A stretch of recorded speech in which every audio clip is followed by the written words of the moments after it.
అందరికీ నమస్కారం. శ్రీమాత్రే నమః. ఓం నమ శివాయ. ఓం శ్రీ సాయిరామ్. ఈరోజు మనం తులారాశి వారి గురించి తెలుసుకుందాం. తులారాశి వారికి జూలై 31 తేదీ అని గురువారం నాడు జాతక ఫలితాలు ఏ విధంగా ఉన్నాయని తెలుసుకుందామండి. తులారాశి వారు కొత్తగా మన ఛానల్ చూస్తున్నట్లయితే దయచేసి ఛానల్ని సబ్స్క్రైబ్ చేసుకొని వీడియో మీకు నచ్చితే లైక్ చేసి సపోర్ట్ చేయడం మాత్రం మర్చిపోకండి. అలాగే వీడియో చివరి వరకు చూడండి, అప్పుడే మీకైతే పూర్తిగా అర్థమవుతుంది. మరి ఆలస్యం చేయకుండా తులారాశి వారి యొక్క పూర్తి జాతకాల గురించి అయితే ఈరోజు మనం తెలుసుకోబోతున్నాం. ఇప్పుడు ఈ రాశి వారి పూర్తి జాతకాలు అయితే ఇప్పుడు ఈ వీడియోలో వివరంగా అయితే తెలుసుకుందాం.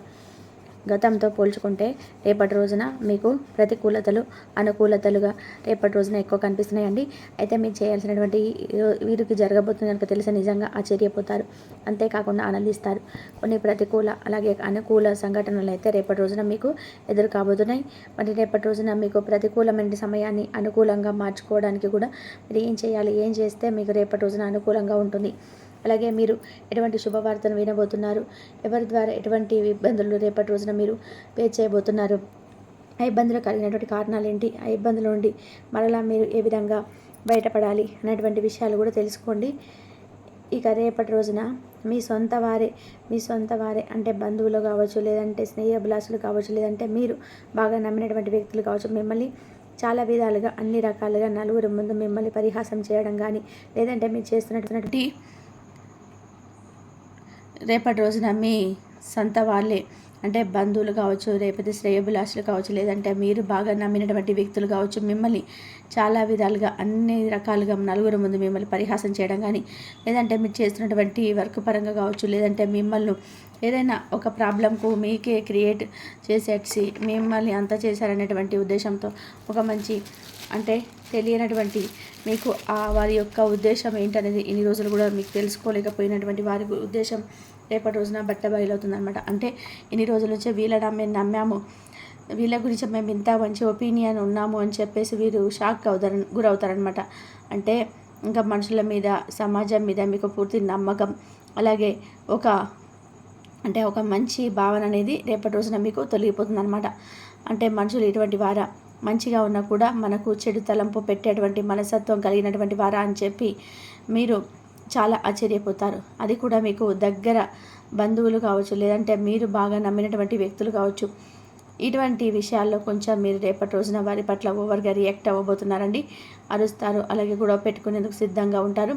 అయితే అంత కోపం అవసరం లేదండి, ఎందుకంటే మీరేంటనేది మీకు తెలుసు. అలాగే సమాజంలో మిమ్మల్ని తప్పుగా చేయాలని చెప్పి మిమ్మల్ని ఏదో తప్పుకు అంటే నిన్నాళ్ళు నలుగురు ముందు కూడా మిమ్మల్ని ఏదైనా కానీ ఒక తప్పుడు వ్యక్తిగా ప్రదర్శించాలని చెప్పి చూస్తున్న వారికి తగినటువంటి గుణపాఠం చెప్పిన తర్వాతనే వారితో వాగ్వాదం చూస్ చేసుకున్నటువంటి అవకాశాలు కనిపిస్తున్నాయి. కాబట్టి అటువంటి వ్యక్తుల పట్ల కొంచెం జాగ్రత్తగా ఉండండి, ఎందుకంటే మిమ్మల్ని మీరు నిరూపించుకోవాల్సినటువంటి అవసరం అసలు లేదు.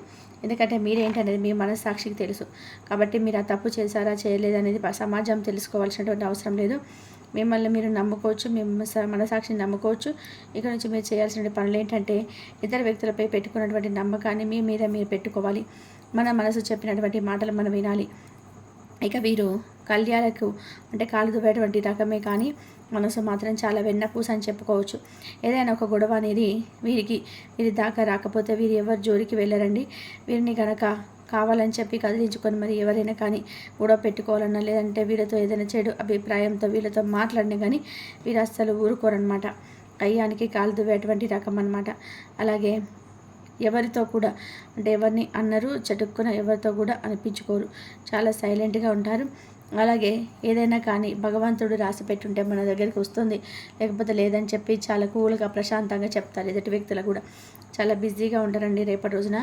మానసిక ఒత్తిడి అనేది మీకు చాలా ఎక్కువగా కనిపిస్తుంది రేపటి రోజున. అంటే మానసిక పరమైనటువంటి ప్రెజర్ అనేది మీ మీద చాలా బాగా కనిపిస్తుంది.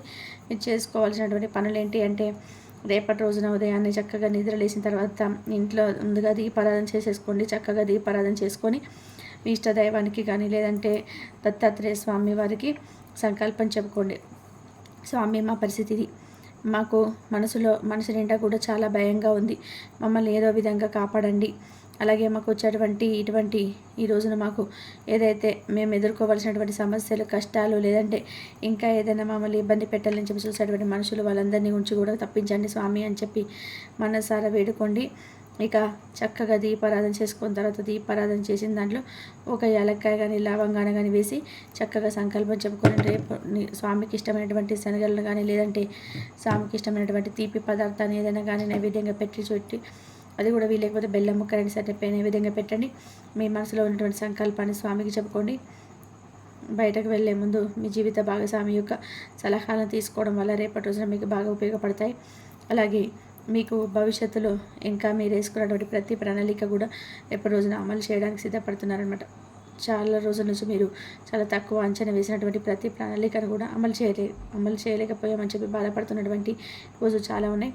అయితే రేపటి రోజున ఒక్కసారిగా మీరు ఒక నిర్ణయం అనేది తీసుకుంటారు. అది మీ భవిష్యత్తుకు చాలా మంచి అనుకూలమైనటువంటి ప్రణాళికలుగా గుర్తుంచుకోవచ్చు. అంటే మీరు చేసేటువంటి ధైర్యం, మీరు చేసేటువంటి మీ యొక్క ఏముందిలే అని చెప్పి నెగ్లెక్ట్ చేసిన పనిని కూడా మళ్ళీ తిరిగి మీరు స్టార్ట్ చేస్తున్నారు అని చెప్పుకోవచ్చు. అలా స్టార్ట్ చేస్తున్నారు ఒకేసారి లాభం చూడకపోయినా ముందు రోజులలో దాని పట్ల మీకు మంచి లాభం అనేది కనిపిస్తుంది. ఇక అలాగే కొంతమందికి సలహాలు ఇవ్వబోయి రేపటి రోజున మీకు మీ భుజాల మీకు తెచ్చుకుంటారండి కొన్ని విషయాల్లో. కాబట్టి ఎవరికి కూడా సలహాలు అనేటివి ఇవ్వకండి. భాగస్వాములో చేసుకున్నటువంటి ఆస్తిపాస్తుల విషయంలో కొంచెం గొడవలు జరిగేటువంటి అవకాశాలు కనిపిస్తున్నాయి. ఇక వైవాహిక జీవితం బాగుంటుంది. అలాగే మీకు ప్రేమికుల పరంగా చూసుకున్నట్లయితే ఈ రాశి వారికి రేపటి రోజున ప్రేమికుల పరంగా కూడా చాలా చక్కగా అలసిపడతనంగా ఉందండి. పెద్దలను సంప్రదించచ్చు, ప్రేమ విషయాన్ని చెప్పుకోవచ్చు. అలాగే ఇరు కుటుంబాల నుంచి మంచి రెస్పాన్స్ వచ్చేటువంటి అవకాశాలు కనిపిస్తున్నాయి. మీ ప్రేమ పెళ్ళికి దారితీసేటువంటి విధానంగా పెద్దల నుంచి మంచి రెస్పాన్స్ అనేది కనిపిస్తుంది. అలాగే బంగారాన్ని రాశి వారు ఎక్కువగా ఇష్టపడతారు. ఏదైనా కానీ పొదుపు చేయగానే డబ్బులు పొదుపు చేస్తే వెంటనే బంగారం కొనేస్తూ ఉంటారనమాట. మీరు గమనిస్తే రేపటి రోజున మీరు బంగారాన్ని కొనేందుకు మక్కువ చూపిస్తారు. అలాగే ఇక ఈ రాశి వారు రేపటి రోజున చేయాల్సినటువంటి ముఖ్యమైనటువంటి పనులలో దైవారాధన ఒకటి. అలాగే అందరూ కూడా నా వాళ్ళే అని చెప్పి నమ్మడం మానుకోండి. రేపటి రోజున మీకు తెలుస్తుంది ఎటువంటి వ్యక్తులు మన దగ్గర ఇలా ప్రవర్తిస్తున్నారు. మనం ఎంత మంచిగా ఉన్నప్పటికీ కూడా ఎదుటి వ్యక్తుల యొక్క ప్రవర్తన ఇలా ఉంటుందని చెప్పి చాలా బాధపడతారు.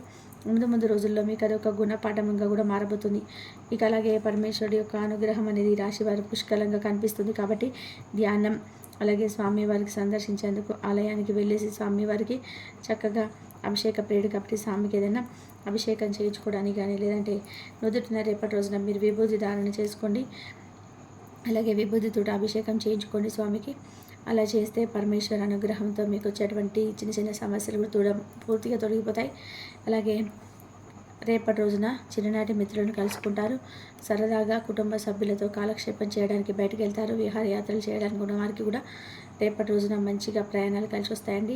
అలాగే విదేశీ యానం కూడా కనిపిస్తుంది. ఎవరైతే విదేశాలకు వెళ్ళాలని చెప్పి చూస్తున్నారో అటువంటి వారికి కూడా రేపటి రోజున విదేశాలకు సంబంధించినటువంటి వెళ్ళాలని చెప్పి చూస్తున్న వారికి మంచి శుభవార్త. విద్యార్థులకు కూడా చాలా చక్కటి రోజు. భవిష్యత్తులో మీరు వేసుకున్నటువంటి ప్రతి ప్రణాళికను కూడా అమలు చేయడానికి రేపటి రోజున సిద్ధపడతారు. అలాగే విద్యార్థులు కూడా ప్రతి ఒక్కరికి మంచి భవిష్యత్తు ఉందండి. ఈ రాజు వారికి మీకు వచ్చేటువంటి అవకాశం చిన్నదా పెద్దదని చూసుకోకుండా వచ్చినటువంటి అవకాశాన్ని కూడా సద్వినియోగపరచుకుంటే మాత్రం తప్పకుండా మంచి భవిష్యత్తు అనేది కనిపిస్తుంది. ఇంకా అలాగే మీరు ఏదైనా సరే అంటే గత జన్మల యొక్క పాపాలు దోషాలు మా మీద ఉన్నాయి అని చెప్పి బాధపడుతున్నటువంటి వారు అంటే మేము అనుకుంటూ ఉండదు వెనక్కి వెళ్ళిపోతుంది, మేము ఏం చేయాలో అర్థం కాక చాలా ఇబ్బంది పాలవుతున్నామని చెప్పి అనుకున్నటువంటి వారు ఈ రాశి వారు ఎవరైతే ఉన్నారో మీరు తప్పకుండా సుబ్రహ్మణ్యేశ్వర స్వామి వారికి ఆరాధన చేసుకోండి. సప్రదోషాలు కానీ నాగసర్ప దోషాలు ఉంటాయి కదండి, అవన్నీ కూడా దూరంగా వెళ్ళిపోవడానికి తప్పకుండా ముఖ్యంగా మంగళవారం అలాగే ఆదివారం నాడు మీరు సుబ్రహ్మణ్యేశ్వర స్వామి వారి ఆరాధన చేసుకోండి. ఇక అలాగే రేపటి రోజున మీకు చేతి నిండా కూడా డబ్బు అనేది ఉంటుందండి. కొంతమందికి ఏదైనా అవసరానికి ఉన్న వారికి కూడా మీరు డబ్బు సహాయం చేస్తారు. అలాగే దైవానుగ్రహంతో మీకు చక్కగా కష్టపడిన దానికి ప్రతిఫలం అయితే పొందుతారు. ఇక ఉద్యోగపరంగా చూసుకున్నట్టు ఉద్యోగంలో కూడా కొంచెం రేపటి రోజున ఎవరంటే అవంతరాలు కనిపించడంలో చక్కగా మీరు చేసేటువంటి పని సమగ్రవంతంగా చేస్తారండి. మీ పై అధికారుల నుండి కూడా మంచి రెస్పాన్స్ అనేది సమభావంగా కనిపిస్తుంది. ఎప్పటికీ కూడా మీరు చాలా చక్కగా మీ యొక్క కర్తవ్య దీక్షతో ఎప్పుడు కూడా మీరు చాలా చక్కగా ఉంటారండి. మీరు చేసినటువంటి ప్రతి పనిని కూడా జాగ్రత్తగా చేస్తారు. ఎవరు కూడా మిమ్మల్ని కించపరిచే విధానంగా కాకుండా ఏదైనా ఒక పనిని పెట్టుకున్నారంటే స్టార్ట్ చేశారంటే అది పని పూర్తి అయ్యే వరకు నిద్రపోరనమాట. అదేవిధంగా రేపటి రోజున మీ పనిని మీరు సమగ్రవంతంగా సరైనటువంటి సమయానికి చేసుకుంటూ చక్కగా ఇంటికి వెళ్ళిపోతారు. కుటుంబ సభ్యులతో కాలక్షేపం చేస్తారు. ఇంట్లో మీకు నచ్చినటువంటి ఫుడ్ను తిని ఎంజాయ్ చేస్తారు. పిల్లలతో సరదాగా గడుపుతారు. అలాగే పిల్లల గురించి మీకు వారి యొక్క ప్రతి ఒక్క భావన వారి మనసులో ఉన్నటువంటి ప్రతి మాటను కూడా వారు చెప్పుకోవడం వాళ్ళు అర్థం చేసుకోవడం లాంటివి జరుగుతాయి అన్నమాట. ఈ విధంగా రేపటి రోజున చూసుకున్నట్లయితే కొంతమంది నమ్మినటువంటి వ్యక్తులే మిమ్మల్ని కొంచెం మోసం చేసేటువంటి అవకాశాలు తప్ప మిగతాదంతా కూడా బాగుందండి. మానసికమైనటువంటి ఒత్తిడి తగ్గించుకునేందుకు ఇష్టదైవారాధన చేసుకోండి. అలాగే తులసి దగ్గర చక్కగా ప్రదక్షిణ చేసుకోండి, దీపం పెట్టుకోండి. ఎన్ని ఇబ్బందులు ఉన్నా కూడా పూర్తిగా తొలగిపోతాయని చెప్పలేం, కానీ కొన్నిటికి మాత్రం భగవంతుడి యొక్క అనుగ్రహంతో పెద్ద పెద్ద ఇబ్బందులు కూడా చిన్నపాటి ఇబ్బందులుగా మీకైతే మీ మనసుకు పెద్దగా కష్టపడే విధంగా అయితే ఉండవు. అయితే మరొక ముఖ్యమైనటువంటి శుభవార్త ఒకటి రాబోతుంది. అది కూడా మీ కుటుంబం అంతటికి కూడా మంచి శుభవార్త అని చెప్పుకోవచ్చు. అది దేని పరంగా అని చెప్పలేమండి. మీరు చేసినటువంటి పని వల్ల కావచ్చు, లేదంటే మీరు ఎగ్జైట్మెంట్గా చాలా రోజులుగా వినాలనుకున్న శుభవార్త, మీకు ఏదైనా కానీ మీరు పెట్టినటువంటి పెట్టుబడులు మంచి లాభాలు రావడం కానీ, బిజినెస్ పరంగా ఏదైనా మంచి అంటే ఏదైనా భూమి విషయంలో దేనికి సరే ఒక మంచి శుభవార్త అనేది మీకు మంచి శుభవార్త అనేది వస్తుందండి. మరి తెలుసుకున్నారు కదా, మరొక మంచి వీడియోతో కలుసుకుందాం. ధన్యవాదాలు. ఈ వీడియో కనుక మీకు నచ్చినట్లయితే ప్లీజ్ లైక్ చేయండి, షేర్ చేయండి, సబ్స్క్రైబ్ చేయండి. మరొక మంచి వీడియోతోటి మళ్ళీ కలుద్దాం. ధన్యవాదాలు. లైక్ చేయడం మర్చిపోకండి.